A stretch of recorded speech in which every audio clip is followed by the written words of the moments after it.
சரி, ஊக்கத்தோடாம போய்கிட்டு இருக்கோம். இப்போ நம்ம எம்டியில் போகும்போதே நம்ம கால் கைகள்லாம் வந்து நடனம் ஆடிக்கொண்டே தான் செல்லும்.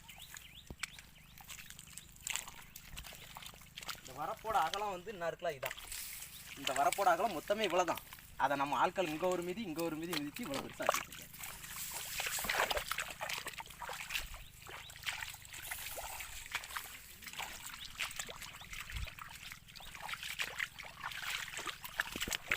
பாதாளத்தை கடந்து வந்திருக்கோம்.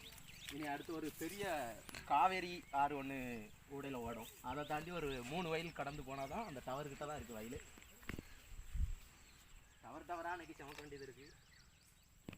வீட்டு போகிறது பழக தீட்டு போன மாதிரி இருக்குல்ல. பழக எவனும் செத்துட்டானா பழக. அது எதுக்குன்னு பார்த்தீங்கன்னா இந்த வரப்பு வந்து ரொம்ப மோசமாக இருக்குது, அந்த வரப்பு கொஞ்சம் நல்லா இருக்குது. அதனால் அந்த பலகையை எங்கே இருந்தால் கண்டுபிடிச்சிருக்காங்க நம்ம ஆட்கள். தூக்கி போட்டோம்னா நம்ம அந்த அளவு போயிடலாங்கிற ஒரு ஐடியாவில் கூட கொஞ்சம் அந்த